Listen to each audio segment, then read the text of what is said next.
चमकने वाले सूर्य के सहस्र नाम सुनते सुनते आप थक जाएंगे।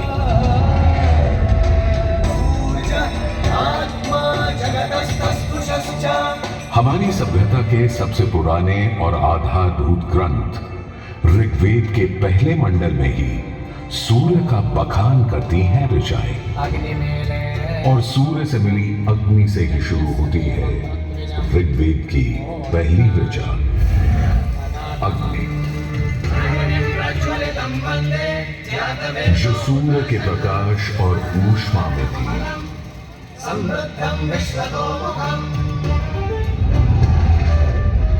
अग्नि, जो दावानल और ज्वालामुखी में प्रलयंकारी विध्वंसक के रूप में विद्यमान थी।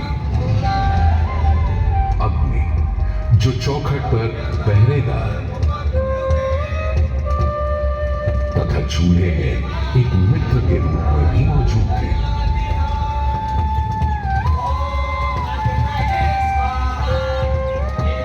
तभी तो भारत ही नहीं, पुरातन मिस्र में रा, दक्षिण अमेरिका में इंती, अफ्रीका में लीजा, फारस में अगी, चीन में जुड़ान, जापान में कागुत्सूची और कोजिन, तुर्की में अलाज, यूनान में हेफेस्टोस हेलिकोस और रोमनों में वाल्कैन और फीबस जैसे पौराणिक अग्नि स्वरूप देवों की कल्पना विद्यमान है।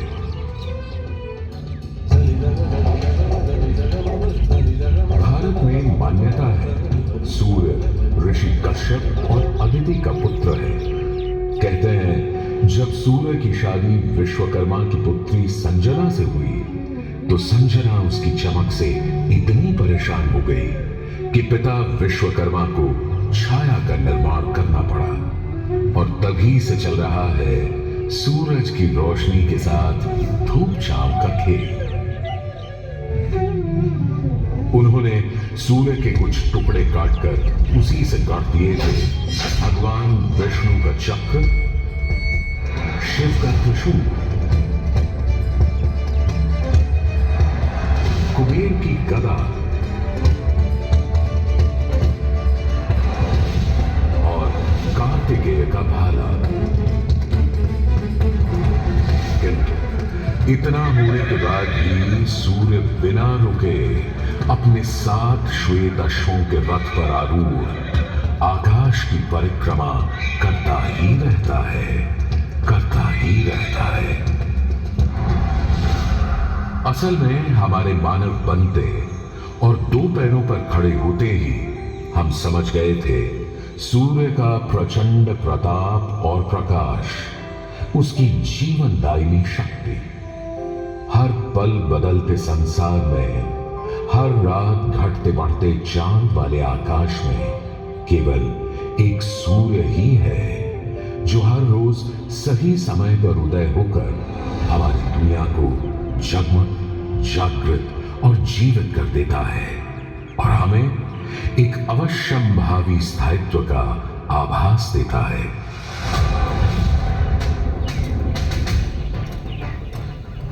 सूर्य से ही तो हमारी फसलें, फल, पक हमें भोजन देते हैं। सूर्य से ही तो हमें बादल और बारिश मिलती है। और सर्दियों में सूर्य जरा रूठा तो जीना दुभर हो जाता है। पेड़ों के पत्ते झड़ जाते हैं, वन्य जीवन गुप्त होकर लुप्त हो जाता है और पूरी दुनिया बेरंग सफेद हो जाती है।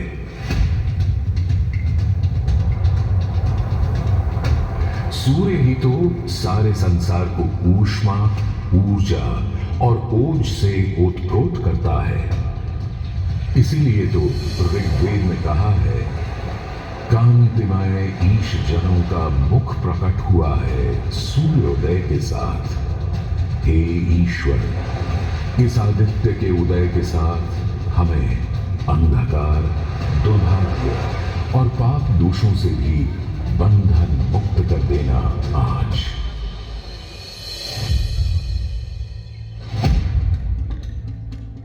और अगर ग्रहण के समय सूर्य कुछ क्षणों को लुप्त हो जाए तो सारे संसार में हाहाकार मच जाता है।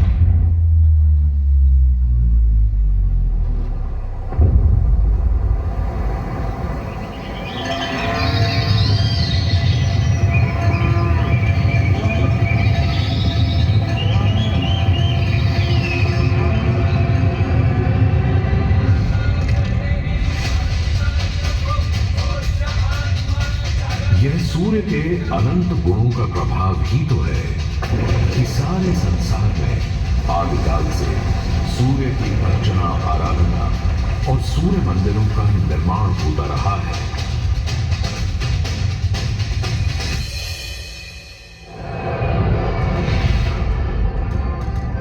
दक्षिण अमेरिका के इंका काल के सूर्य उपासना स्तूप, मिस्र के रामसेस मंदिर परिसर में स्थित सूर्य मंदिर, रोम और यूनान, चीन और जापान, मेसोपोटामिया और ईरान के सूर्य मंदिर और भी दुनिया भर में न जाने कितनी सभ्यताओं ने अपनी अपनी तरह की सूर्य उपासना और मंदिर परिसर देखे हैं।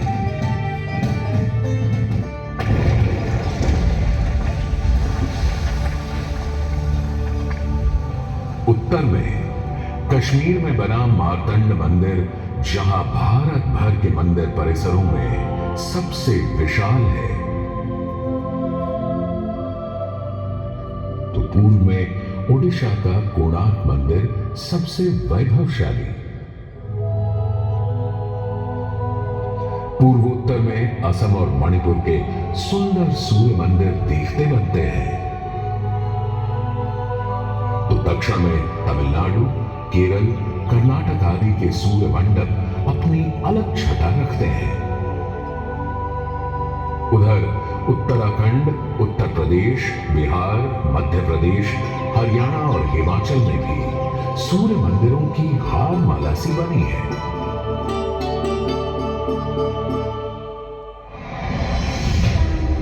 किंतु यदि मैं कहूं कि देश के पश्चिम में, अपने गर्वी गुजरात में, अपने इस मोढेरा में सदियों से स्थित आपके सामने खड़ा यह सूर्य मंदिर संसार का सबसे विलक्षण, विचित्र, वैविध्यपूर्ण, सुंदर, सुरूप, सुघड़ और सुघर मंदिर है, यह अतिशयोक्ति नहीं होगी।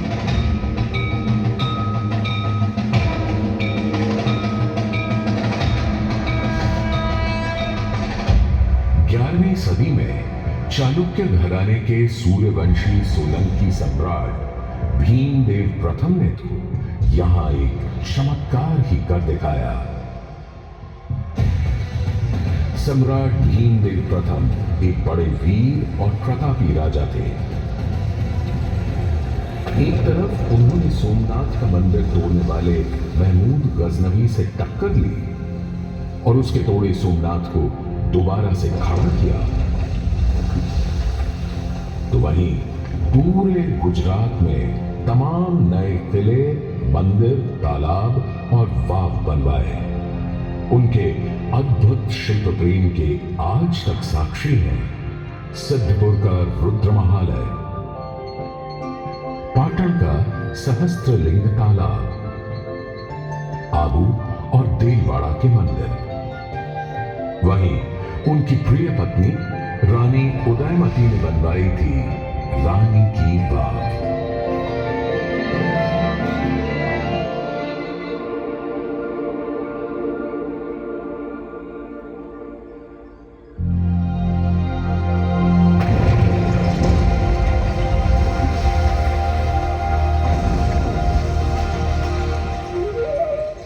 किंतु इन सारे स्थापत्य और शिल्प के नमूनों से कहीं ऊपर था राजा भीमदेव का पुष्पावती नदी के किनारे सन 1026-27 में करवाया इस सूर्य मंदिर का निर्माण।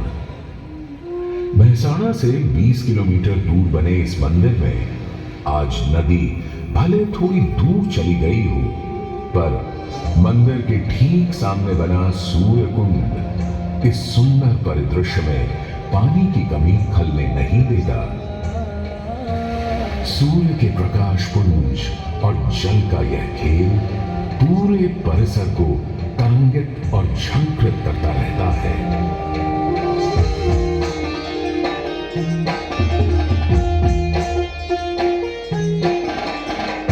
मंदिर के ठीक सामने बने विशाल कुंड में 108 छोटे बड़े मंदिर और उनमें रखी विविध देवी देवताओं की मूर्तियां इस मंदिर को एक अलग खास चरित्र दे देते हैं।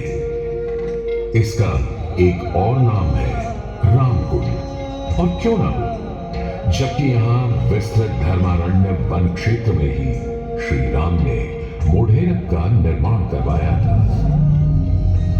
इस कुंड के पानी में मंदिर इस तरह प्रतिबिंबित होता है कि लगता है मानो अग्नि और जल घुल मिल कर कोई खेल खेल रहे हैं।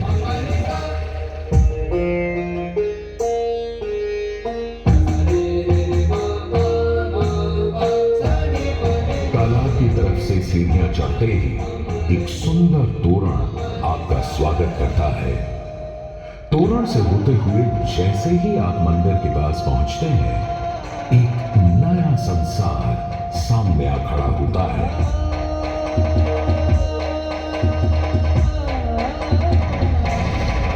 मंदिर के सभा मंडप के सोपान पर बने 12 खंभे साल के 12 मास दिखाते हैं, तो 12 आदित्य और 12 गौरी भी यहाँ पत्थर पर उकेरी गई है। सूर्य देव को समर्पित इस मंदिर में शिव, विष्णु और ब्रह्मा भी विद्यमान है। और इस मंडप के हर कोने में खड़े हैं 10 लोकपाल, यानी इंद्र, वायु, अग्नि और कुबेर जैसे देव। आज भी हजारों तीर्थयात्री यहाँ उत्तरार्ध महोत्सव मनाने और सूर्य को प्रणाम करने आते हैं। इस हेरिटेज साइट पर हजारों देशी विदेशी सैलानी भारत के इस विलक्षण सूर्य मंदिर को देखने, समझने, इसकी वैज्ञानिक पहेलियों को बूझने चले आते हैं। संसार और विशेषकर भारत में बने अधिकतर सूर्य मंदिरों की तरह मोढेरा के मंदिर को बहुत वैज्ञानिक सोच समझ से बनाया गया है।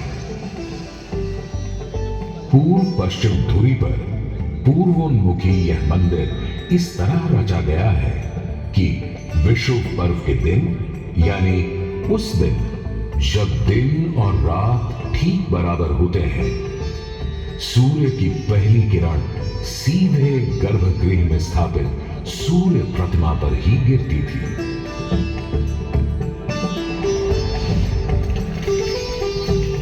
आज हमने सूर्य की कृपा को एक अलग तरह से भी बटोरना, सहेजना और संभालना शुरू कर दिया है, सोलर पावर या सौर ऊर्जा के रूप में। आज जब हमें अपनी धरती और पर्यावरण को खनन और प्रदूषण से बचाना है, तो ऐसे में भी सूर्य देवता ही तो हमारे सबसे बड़े मित्र बनकर सामने प्रकट हुए हैं। यहां बैठकर जो शो आप देख रहे हैं, वो भी दिन में इकट्ठी की गई सौर ऊर्जा से ही चल रहा है। और क्यों ना हो, जब हमारा भारत प्रधानमंत्री आदरणीय नरेंद्र मोदी जी के प्रोत्साहन और नीतियों से दुनिया का चौथा सबसे बड़ा सौर ऊर्जा बनाने वाला राष्ट्र बन गया है।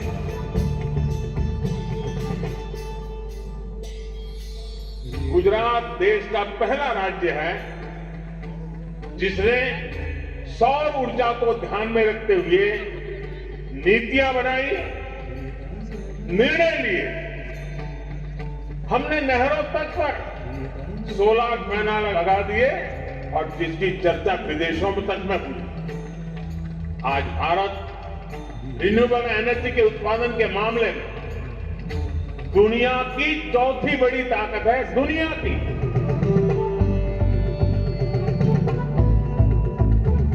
आज भले ही इस मंदिर से सूर्य की मूर्ति हट गई हो, पर सूर्य ने अपनी कृपा दृष्टि कभी हमारे संसार से नहीं हटाई।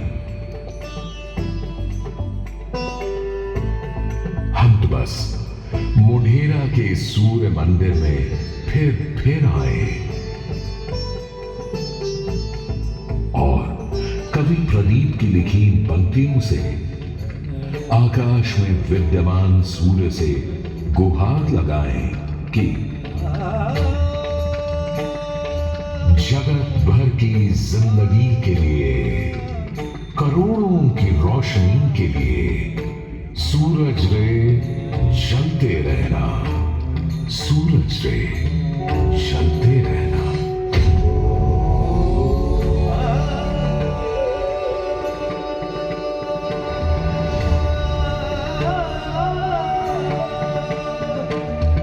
Oh